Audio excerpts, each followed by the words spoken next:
Welcome to the Be a Better Parent podcast. I'm Celia Kibler, your host and founder of beabetterparent.com, the Day of Calm Foundation, and FunFit Family Fitness, and an award-winning author, mom of 5, grandma of 9, who has spent my entire life helping children thrive and helping parents build the empowered adults that we need in this world.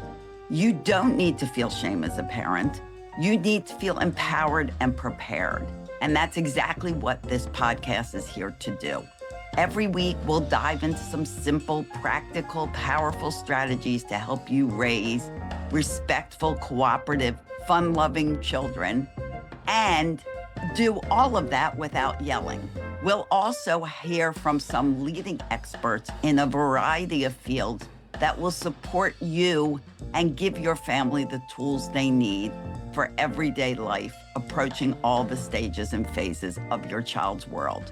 I'm so grateful you're here. Your commitment to being a better parent will truly change this world. So thank you for joining, and let's get started.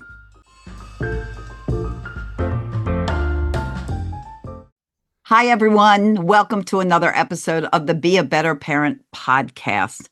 I'm excited to bring our guest on today. Dr. Teresa Lyons is an expert in the science of autism, and she is the founder of navigatingautism.com. So we're going to talk a lot about this thing that we find so many children are affected by and offer you solutions, help, as well as resources. So, Dr. Teresa, welcome to the Be a Better Parent podcast. Oh, thank you for having me. It's good to be here. I'm excited you're here because it's like everywhere. Don't you think? Like everywhere. You're on the spectrum. I feel like so much more than it ever was. You know, I've been working with kids for over 40 years, and there have been autistic kids for all of those 40 years, but not like there are now. And I think often parents just want answers, and sometimes they even assume, they don't even get diagnosed. They just assume. I can't tell you how many parents I've talked to said, I know my child is autistic. I'm like, well, maybe they're not, you know. But anyway, let's get started and dive in here. So we respect everybody's time. If you would you please introduce and explain, like, what got you into this? What made you say autism's my baby and I'm going to help parents out with it? My baby is what happened. I figured. Yeah, so I have a PhD in computational chemistry from Yale University. I was in the pharmaceutical industry, both first as a researcher and then as a medical strategist for a consulting company for the pharmaceutical industry. I worked in many different therapeutic areas. And my daughter was missing certain milestones. And we went through the whole process, which is not easy. It's a lengthy process. And she was diagnosed with autism. And as a medical strategist, I was expecting to have, okay, what are my options? What are the standard approach? What's the gold standard approach? What's the cutting edge therapy? Give me an idea of the different clinical trials. Like, what are we actually targeting in the body? And there's none of that, right? So this was 13 years ago. And the doctor said autism typically gets worse. It doesn't get better. There's really no medication except for when yep. There's no medication except for when kids get really irritable, then we can medicate them to just calm them down. And then there's behavioral interventions, and that's when you're teaching things in really small steps, and wait lists are really long, and that's, you know, it really takes a lot of time to teach a person with autism. Now, all of that is wrong. Okay? Right. I was going to say, amazing. You must have been like, holy cow. It's all wrong. And the real crazy thing is that parents to this day are still being given that same I bet they are. And it is wrong. It is not scientific. I personally have seen a lot of very autistic, I don't know if you have a scale, but autistic kids that started with me at the age of 1 in my kids' fitness company and, you know, totally non-communicative forever in the English language, but not in other ways.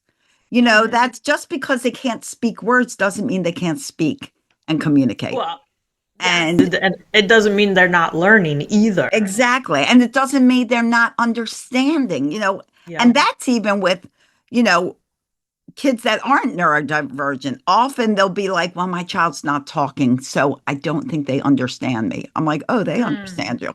They Yeah. understand you much faster than when they're speaking those words.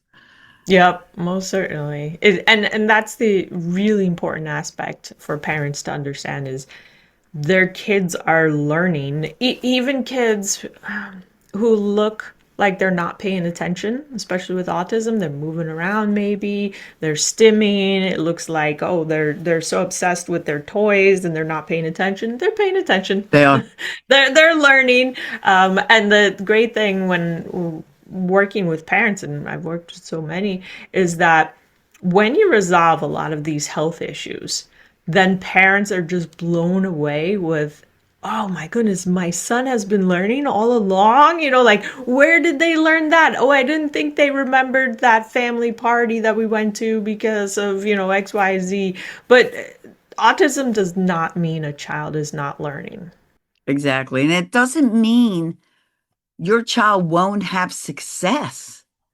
I like to talk about this one child that I had, the one I mentioned, who's worked with me since he was 1. And now I hate to think he's probably like 25 now.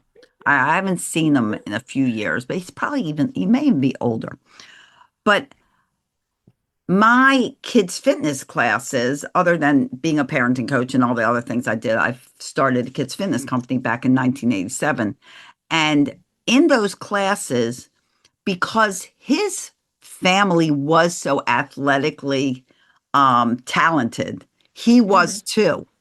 And because Mm-hmm. I'm mainstream in my classes all the time, be willing to bet that those kids in that class, because he was so athletically capable, didn't even know he didn't speak like words. I guarantee Mm-hmm. you they had no idea. If I asked them, does he speak English? They would have said yes. Because he Mm. understood everything. He was able to play everything and do everything. It didn't limit Right. him. Yeah. Yep. And it's something that I think parents really need to realize. And alongside with, just because certain things aren't happening also does not necessarily mean your child is autistic. And I think Correct. in this day and Definitely. age, there's a lot of fear of that. Yeah, there certainly is. And there's autism is a diagnosis that should be made by professionals, right? So this is Correct. not something that, uh, nowadays a lot of times people are like, oh, he's so autistic, right? But so it's a diagnosis. This is where you want to get very specific. So you have those concerns about your child, then definitely start the process of a diagnosis because it does take time. But you don't want to hold on to, well, maybe things will change, and you want to address things as soon as possible. So if there are any concerns that parents have, it's certainly important to address them. And you don't want to assume. Right. You don't want to just make assumptions and go, oh, well, it's funny because I reflect on my own childhood. And it was funny because I used to go live all the time. I go live now, but I used to go live like all the time back in like 2016 and all. And I went live on Periscope, which was like the original Mm. live stream platform by Right. Twitter. That was before Facebook Live. And Periscope had a lot of what's it called?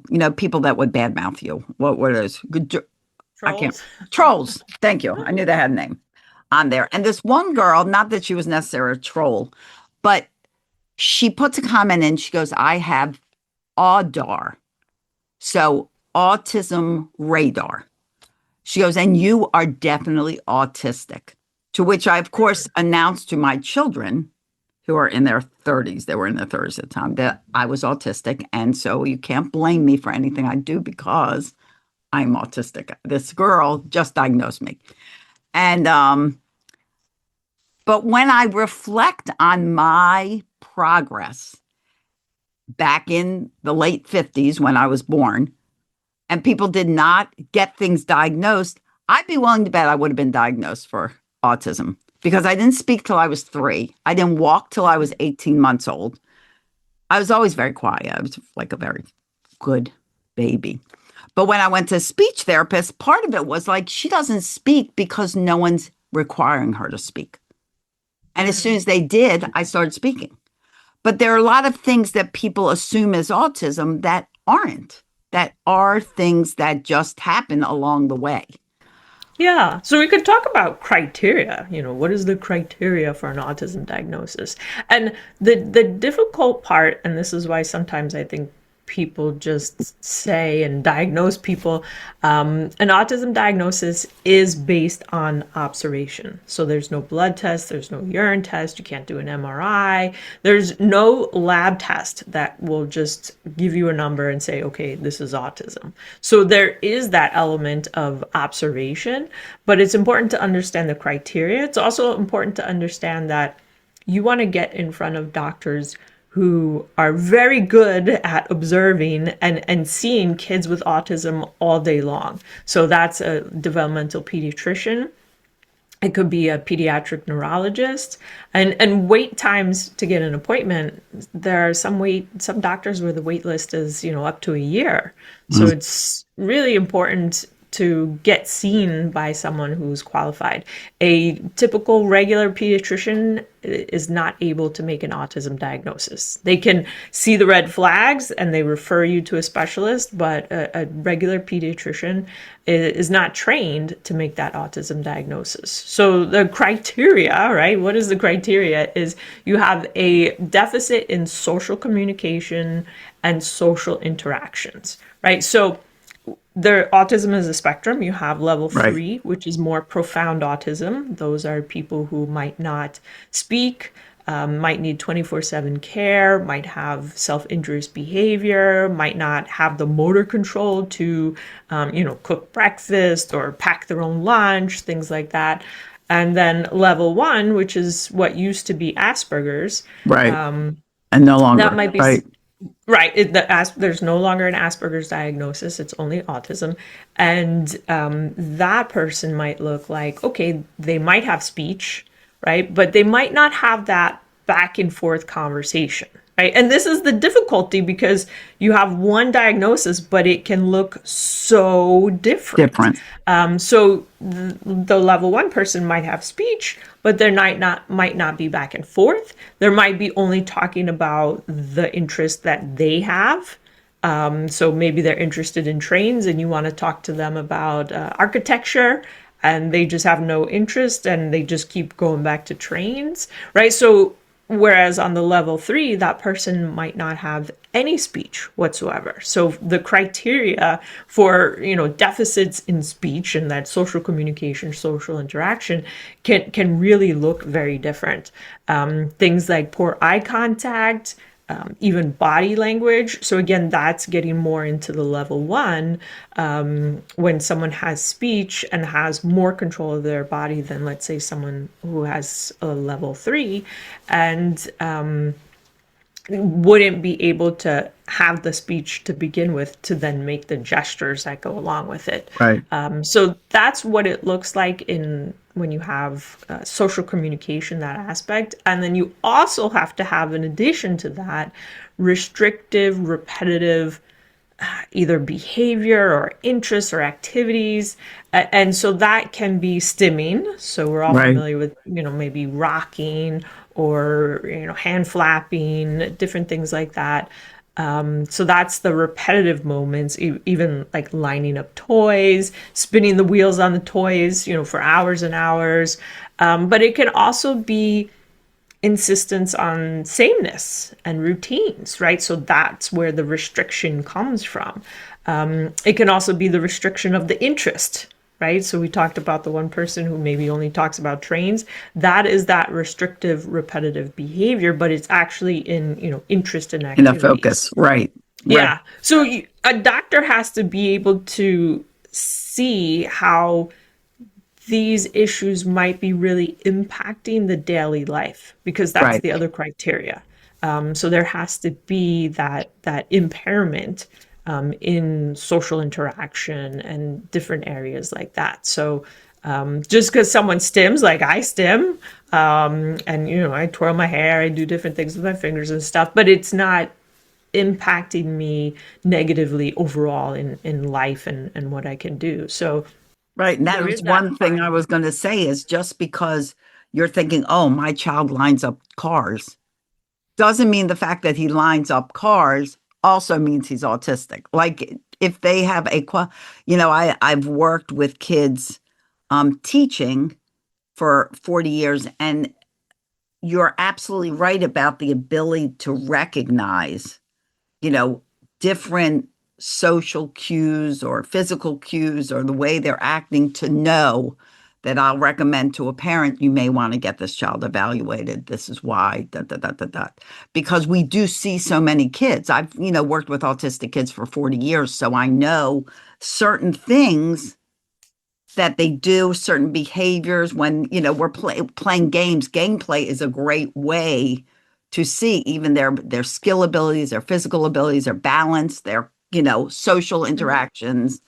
It's a great way to see that. But just because if you heard that list and you're like, oh, they do that, doesn't equally mean there's a problem. Right, but if a parent, that intuition, like, oh wow, that list she just went through, I've got some concerns. You take action on that intuition, right? Correct. Because maybe it's not autism, maybe it's actually more something else, executive functioning. It might be a learning difficulty, right? So it doesn't have to be all or nothing, like it's either autism or everything's fine, right? Like it's the development of the child. And so if there are different concerns, you want them to have experts to help them progress and develop the way that they can. So it might not be autism, but it certainly could be something, and you would want to address that.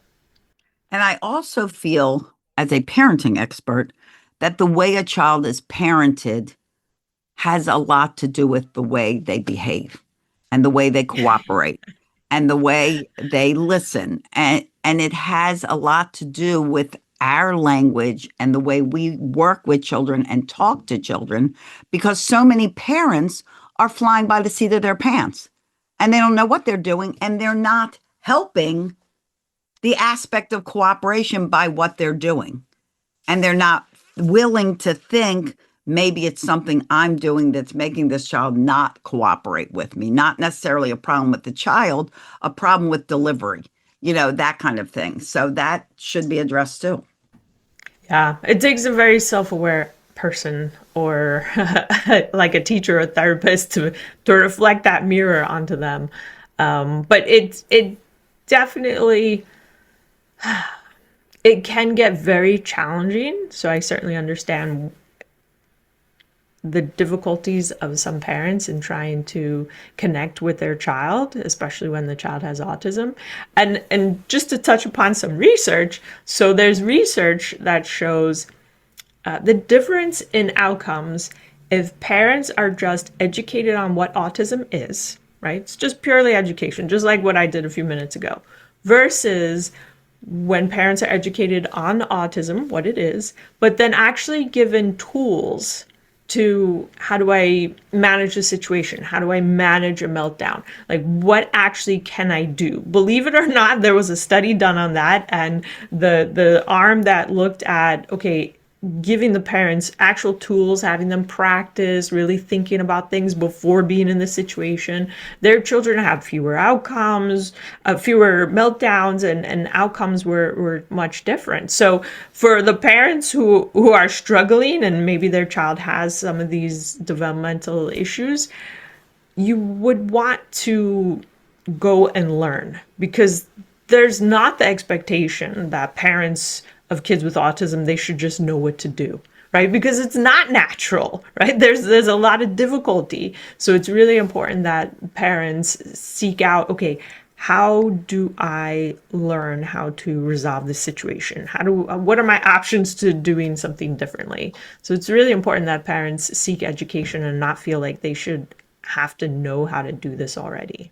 Well, and I think that's the flaw. And I will say this because I say it all the time in parenting. Parents feel like, regardless of what the child is they're raising, they feel like they should know. They feel like Mm, my parents parented me. I parented. I'm okay. This happened. This happened. What? Why? Parenting is the only skill that is not considered a skill. It is the single mm, most responsible it is the most responsible thing we as humans have is raising another adult. And yet, people don't think it's a skill.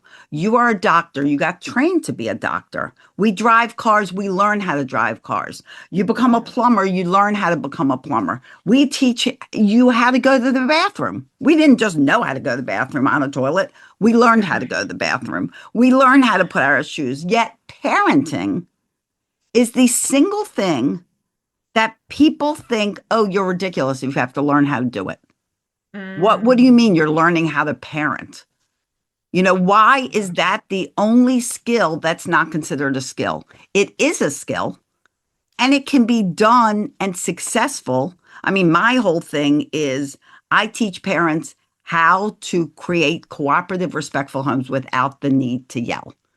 You do mm, not need to yell. I've raised 5 kids in a blended family, all successfully into adulthood, no yelling. I mean, did I yell? Probably a few times, but rarely did I have to yell. right, And right. yeah, of course, don't even get me involved with spanking and that. We won't even go there. But that's the thing that gets me is that, like, some of when you go to like ABA therapy and people with autism will get, an ABA therapist and it will work wonders. Half the things are what I teach parents. Mm, Like I have a client who has an autistic child who's been working with me and they are repeating what she already learned from me. mm, What the way to handle the her autistic child is ways that she's already learned from me that is beneficial to any child. When mm, you create cooperation, you create listening, you create um, skill development in a child, it can be created with any child. And unless the child has definite physical abilities that, they're unable physically to do something. But, and I think that's what parents have to understand too is there is a system to it like everything else in the world. And when you have an autistic child or a child with challenges, that may require additional skills so oh, that, definitely. and Additional skills, self right. additional calm, Right. I was additional just going to say everything, additional calm. Exactly. additional everything. Because it's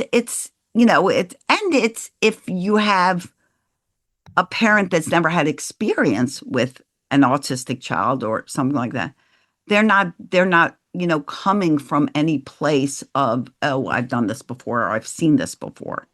And so they have to be willing to learn. They're a big part of the success of that child. Oh, definitely. Yeah, So you have a website, Navigating Autism, which is a I great name. do.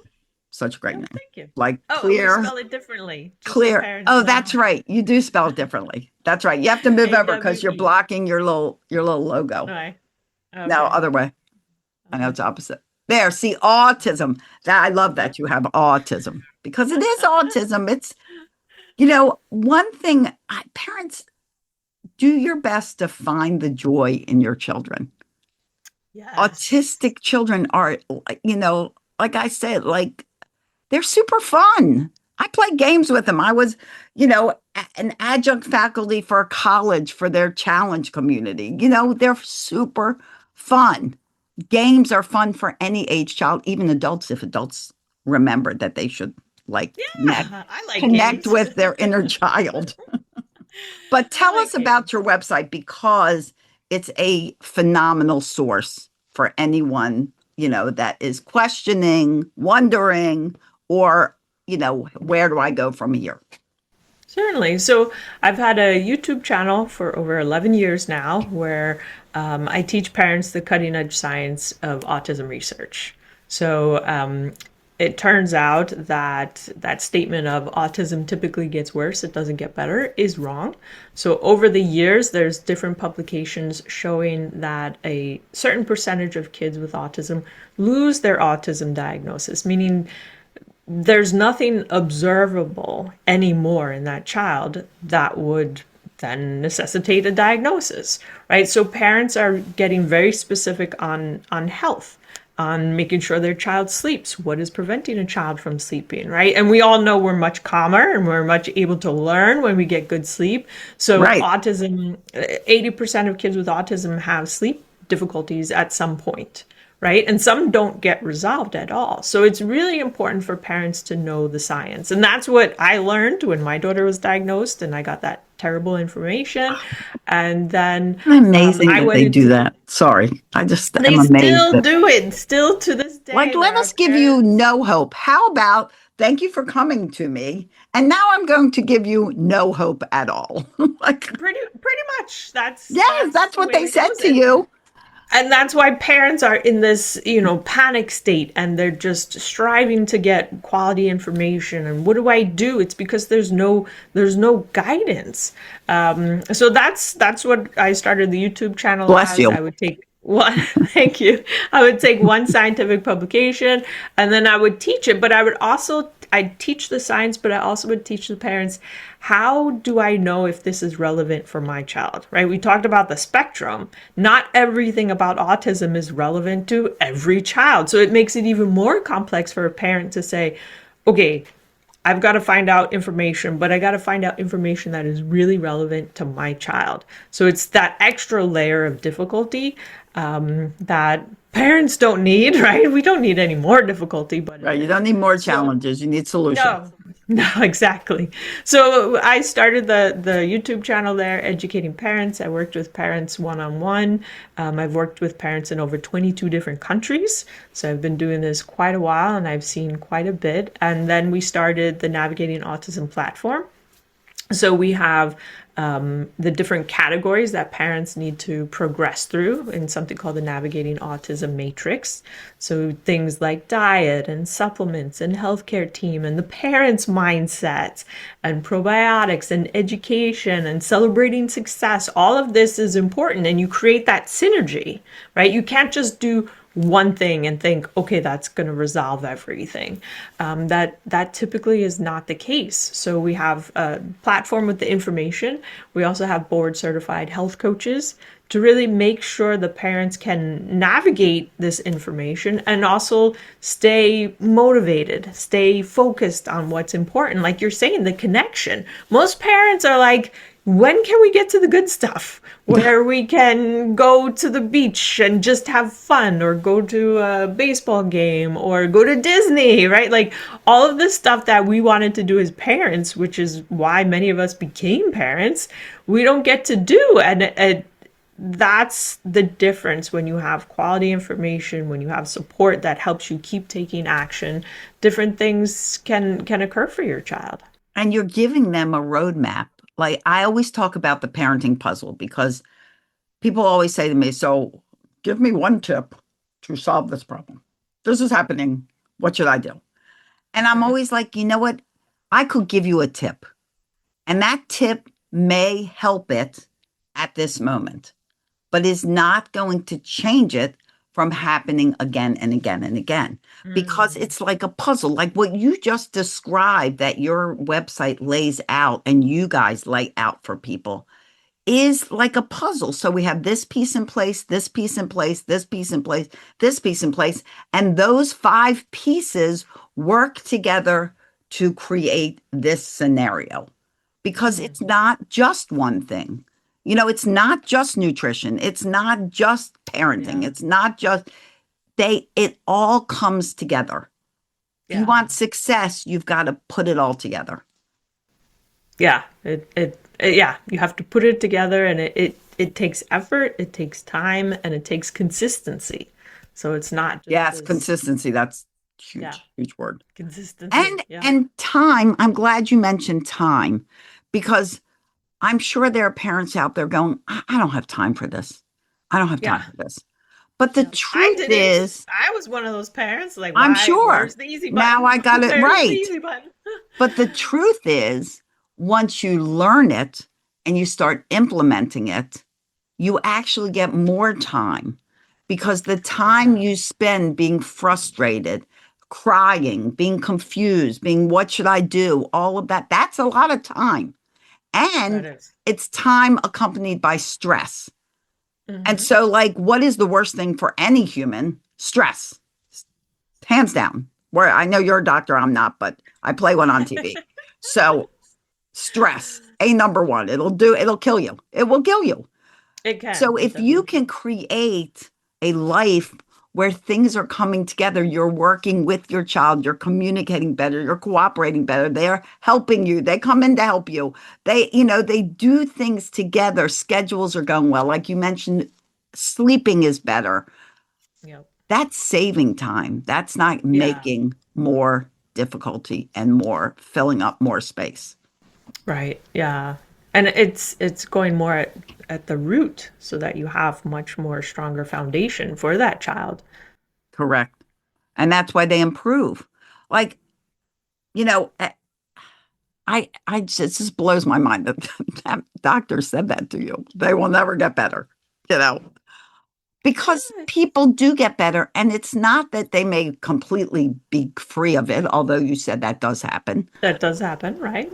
But that's But not necessarily the goal. Like that's right, my goal isn't okay, let's somehow negate autism. No, no, no. My goal is if there's a child and they want to succeed in something, they want to do something, but their body is holding them back, whether it's speech or this repetitive behavior, right? It might be lack of sleep, then picky eating, right? And then you have a nutritional deficiency and you start really getting into health.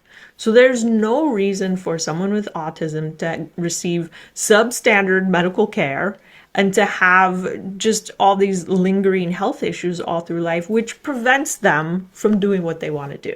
And that's the important part. And I think that's what really hurts when parents see their child like watch the other kids play on the soccer field or watch the kids up on theater doing dancing and stuff like that, and the kids are like, I want to do that. And you could see it on their face, but then there's something that is really prohibiting them. And it just gets lumped into, oh, that's just autism, right? But it's not. And that's where the diligence needs to be so that you don't have a child who wants to do something and is never able to. right. And, I think parents need to look at it differently too. I work with a lot of kids that have ADHD. I have ADHD. But you need to look at these things not as something is wrong with me, something is wrong with my child, not as they're broken. It's just Right. different. If your child was born with one arm, you wouldn't be like, oh, you can't do anything. They would learn how to live with one arm. Like, look at dogs that lose a leg and they hop around and do all dog things that dogs do with three legs. And you look at these people that have no arms and legs. They're not broken. They just deal with life in a different way. That what people call is normal. But what is normal? There's a lot of crazy people out there, which is probably therapeutically not a great word. But I said it anyway. So I love for parents to really think my child is not broken. Yes, My 100%. child is just different than a child that doesn't have autism. And child that doesn't have autism, they could get into all kinds of trouble. Does that make them better? Does that make them more whole? Yeah, we're all different. Every single person is different. There's no two people exactly the same. And we all have Right. different strengths. And I don't know if you've ever done like the Gallup Clifton Strengths evaluation. Have you ever heard of it? No. It's not the personality thing. So the Clifton Strengths evaluation tells you through a like 20 minutes of questions, and they're not tests. They're like, do you like this over this? Do you do this or do you do this? Do you Mhm. like it's like choices. And it gives you a list of 35 strengths from your most strengths to your weaknesses, if you want to call them that. And it's like spot on mine. I mean, my first five strengths were like completely descriptive of me. And like analytical, that was like on the bottom. I'm not that. It's like stuff like that. But what's interesting is that they found when they started doing these strengths, Mhm. no two people were alike, had the same strength, ladder, Hmm. readout, alignment Uh-huh. in 350,000 people. Wow. And that's just strengths. That's just like, are you good at working with people? Are you good, at, comprehension, whatever. And there's a whole bunch of strengths. I'm Right. not an expert in it by any means. And that's why I feel like you think all these people that have taken this test over the years, and gazillions have taken that, I'm sure that's an accurate number. Um, they're they're they're different people. They're different Hmm. backgrounds. They're different cultures. They were raised differently. They're done differently. So there are strengths everyone has that parents, I want parents to realize that regardless of what you're learning about your child, also remember there are gifts that child always has. Yeah. It's it can be very hard as an autism parent to see the gifts and the strengths when there are so many challenges. Mhm. So it can be difficult to even get to that point, even though the parent inside knows, like, okay, I have this belief in my child, right? Everyone is telling me I'm crazy, right? And then I shouldn't put so much hope and belief into my child's future. But for those parents, I say definitely. Yeah, Then absolutely. just you can't give up on your child at all whatsoever, and to work with them. You don't want your child to feel, like you've said, like they're broken, and they could sense that if you Yeah. constantly look at them and be like, you can't do this, you can't do that, right? But that's a negative mindset. Right. And Exactly. so it's important, but it's hard, especially when kids aren't sleeping, right? For parents to have that Yeah, positive because if mindset. kids aren't, parents aren't. Exactly. Exactly. It's very difficult. I can speak from experience. I'm There sure. are times where it's like, oh my gosh, I can't even put together like my bag. I should not be driving. I'm exhausted. I'm overwhelmed, right? And those days, it's important to be like, all right, let's not look too much into the future, right? Let's focus on just getting sleep. All right. Yes. Let's focus Focus on on, one thing at a time. yeah, Yeah. definitely. And And when you do break it that down. consistently, yeah, that's the growth mindset where it's like, okay, if I just keep continually improving, then little by little, not having all that stress of, okay, I have to have all these problems resolved in the next like 3 months, right? Because then again, that's like living in stress, living in crisis mode, and it's hard to make good decisions when you're in crisis mode. Absolutely. And that same mindset should be encouraged in your child. Okay, well, you Yes. can't do Oh, yes, this yes, yes. right now, but you know what? It's like I always refer to when we teach kids to walk. We teach kids to walk, and they're walking, and they stand up, they fall down. We don't push them down and go, "Oh, you stink at this. Just stay down. You're terrible. You're a terrible Right, walker." right. We pick them Yeah. up, we hold their little hands, we walk them around, we cheer them on. Oh, yay, you did this, you did this. That's how you should teach your child skills. Whether you have an autistic child, whatever child you have, cheer them on, give them the support and celebrate those little steps, those baby steps, whatever they can't feed themselves. And all of a sudden they get a spoon and they get that spoon in their mouth. Ah, party, party on, Yeah. party on. You got that spoon in your mouth. You do it 4 times and guess what? You just fed yourself, and it's Yep. like Yeah. you have to really celebrate those tiny steps because that's what becomes the big change. Right. And that is what parenting is. It's shaping that individual. And that individual with autism is typically going to have more challenges than other kids. And then that just gives more opportunity to create that close bond, to create that resiliency, and to create someone who's determined to do what it is that they want to do in life. Like, what is their dream and how do we get there? It'll look different, but different isn't necessarily bad or wrong. Exactly. Exactly. That's like an excellent point. And there are a lot of, you know, parents should not forget how many people are out there that are perfectly wonderfully successful humans that have an autism diagnosis. Mhm. It doesn't mean, and like you said at the beginning, I mean, the spectrum is the spectrum for a There's reason. right, So yeah, there's there are definitely, different levels. here's the abilities to this ability.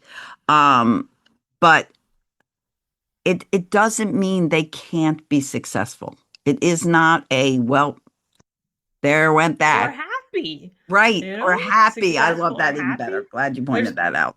there's plenty of people who are successful but not happy, Correct. autism or not. Depends on what your meaning of success is. Yeah, exactly. Exactly. And also your ability to celebrate success, right? We all know successful people who just keep achieving and achieving, and they don't even celebrate. They're just always focused on, okay, what's next? What's next? And that's not anything really Yeah. to strive to, even though someone may be successful on paper. Are they happy? Are they, Yeah. do There are a they lot have of people that community aren't. around them? Yeah. So there's many different ways to look at what is the dreams for my child? What do they want to do and how So do I funny help you them said get there? dreams. We're so connected in this conversation because you said dreams, and I'm thinking, I was thinking, it's like I do not like the statement when people go, they're living where I'm living the dream, the dream. Mm, What is the dream? You should be living your dream. Live yeah. your dream, not the dream. And I'm right as I thought that you said something about dreams, No, but it's so it's important to it know, is. like, it's important to know what that child's dreams are. And then, all right, how do we get there?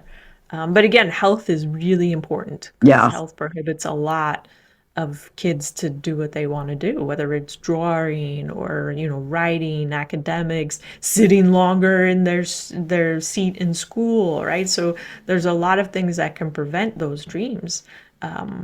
But it's just working at them. yeah. Tune into your kids, no matter who your kids are. Tune in, discover what they're really interested in. So often, days move so fast and we don't even notice that they're sitting there and maybe they're looking at like a rocket ship or something like Mhm. that. And you're like, oh, look at you looking at what. And Right. and and like that may be, I think my grandson just said he wanted to be an astronaut. And like who even thought? I mean, he watched the rocket go up and now he wants to be an astronaut. But great, be an astronaut. You know, Awesome. it's Yeah. awesome, but life tends to move so fast. We forget to tune into our children and really Yeah. see Really good. the world through their eyes. Yeah. Teresa, we could probably talk about this forever. Probably. So nice having you on. Yeah, Um, thank you for having me. so I always ask my guest one final question, and that is, oh, and go to navigatingautism.com. But remember that autism is AWE, as in I Yep. am in awe. We talked about so many things. What do you feel like is one more important piece of information, piece of the puzzle, whatever, that you would like to share with our listeners that will set their mind at ease, move them forward, however, it affects them? I think it's important for parents to make sure they're in a neutral headspace when they're trying to figure out all these things. So in the beginning of the diagnosis, there's a lot of emotions that come up about, anger and sadness, frustration, irritation, overwhelm, is so much. And it's important for parents to experience those emotions, to not try and kind of shove them down and be like, okay, let me just keep on marching. It's really important for the long term for parents to have those emotions and build support so that they can be in that grounded space, because there are going to be really terrible days, and you've got to somehow replenish yourself so that those terrible days don't turn into like terrible weeks and then terrible months, and before you know it your life is miserable, right? But it doesn't have to be. So if you build in those different supports, that's really what can help for the long term. That's great, valuable information. And remember that on Dr. Teresa's site, Navigating Autism, AWE, autism, .com, she doesn't just have information and coaching and doctors and all these people. She also has additional resources. If you're looking for this, you'll find a resource for it or a person for it. So it gives you all you need in one website. So go over there, check it out, and reach out to Dr. Teresa if you need help, because that's what she's here for. Yep. So thank you for being on. I appreciate it. Thank you for this wonderful discussion of autism. And I really appreciate you being here. Thank you. Thank you very much. Thank you for having me. And to all of you, and I assume I speak for Dr. Teresa, we are grateful that you joined us, that you took time out of your busy schedule to listen to us. Sorry, there's like a really big spider on my wall. Oh my God, no. it's gigantic. Okay, I'll just be calm. I'm calm because see, Yes. I'm like, where's my calm button? Ready to run. Over there. I'm very calm. Oh my God, you like this big? He's not that big. Anyway, let me focus. Focus. This would be the ADHD part of me. But we're grateful that you're here. Please share this out if you know somebody else that needs this help. And as always, I wish you days filled with peace, love, tons of laughter. Laughter, it's the Definitely. best medicine. Stuff is It is. funny. And we'll see you here next time on the Be a Better Parent podcast. Bye-bye, everyone.